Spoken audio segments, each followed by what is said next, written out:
ও আজকে ভাত বেড়ে দিয়েছো? হ্যাঁ বেশ, আজকে ভাত বেড়ে দিয়েছি। বসি। আর কি কি করেছো? করেছি, দেখ তুই দেখ কি করেছি। আর দেখ। এইদিকে বিউলির ডাল। এটা হচ্ছে তোর বিউলির ডাল। আচ্ছা, ঠিক আছে, আজকে সকাল থেকে একটু গরমও আছে। তোর বাবা আজকে সকাল থেকেই বলে দিল যে আজকে একটুখানি হালকা হালকা করবো। হালকা মন্দ। হ্যাঁ। আচ্ছা, এইদিকে পোস্ত এটা হচ্ছে আর আলু মাছের পোস্ত। টক। ও হো, একদম তো বীরভূম স্পেশাল। তা তুমি কোন দেশের লোক? আমি বীরভূমের। তাহলে সেটা বলো যে আমি বীরভূমের লোক। একদম স্পেশাল বীরভূমের। আলু পোস্ত, ডাল, মাছের টক, ভাত। হ্যাঁ, দুটো ভাজা করেছো, ঠিক আছে। এই যে একটু তো হ্যাঁ, একদম খালি আজকে পাত্র দেওয়া যায় না বাবা।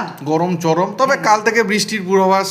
তবে হ্যাঁ, ওই আলিপুর আবহাওয়া দপ্তর। এটা কিন্তু পুকুরের একদম টাটকা মাছ। বেশ বেশ, বাহ।